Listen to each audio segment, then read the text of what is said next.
আমি যাবো না ভাই।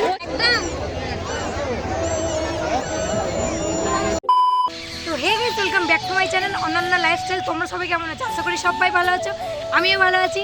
তো আজকে যাচ্ছি মেলায় ঘুরতে, সেটাই তোমাদের সঙ্গে শেয়ার করব। চলো দেখতে থাকো। টাটা। দিনটা ছিল পয়লা মাঘ, আর এই দিনে প্রত্যেক বছর আমাদের এখানে মেলা হয়, আর এই মেলাটিকে বলা হয় উত্তরান্তির মেলা।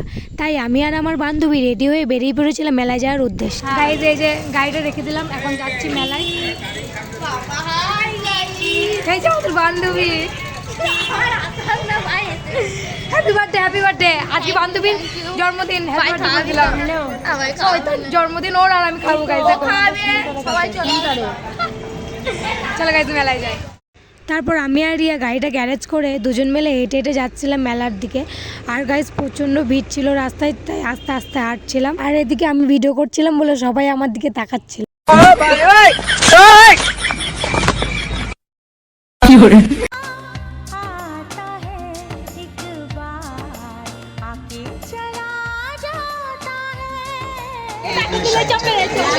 আমি যাবো না ভাই।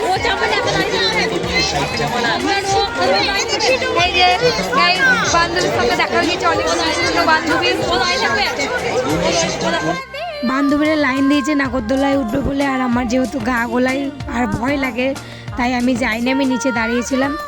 আর ওই যে ওদের নাগরদোলায় উঠিয়ে নিয়েছে, দেখুক আবার কেমন লাগে। আর আমার তো সত্যি খুব ভয় লাগে। ওরা আবার টাটা দিচ্ছিল আমার উপর থেকে।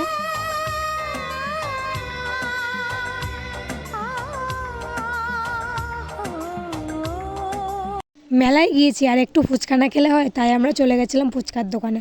আর ওখান থেকে ফুচকা খেয়ে আমরা আবারও মেলাটা ঘুরতে লেগে গেলাম। তারপর কিছু জিনিস পছন্দ হচ্ছিল, সেইগুলো কিনলাম। চলো বাড়ি গিয়ে সবটা দেখাবো।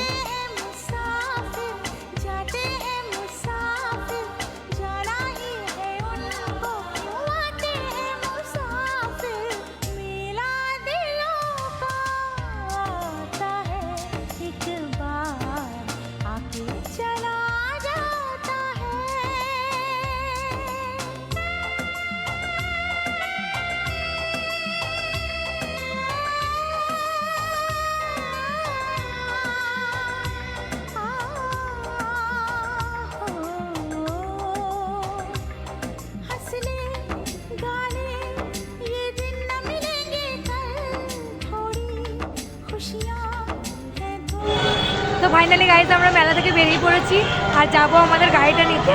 চলো যাই, তারপর সেখানে গিয়ে কথা হচ্ছে। চলো টাটা। তো গাইজ এখন গাড়িটা নিতে এসেছি, চলো গাড়িটা বার করে নিই, যাই বাড়ি যাবো।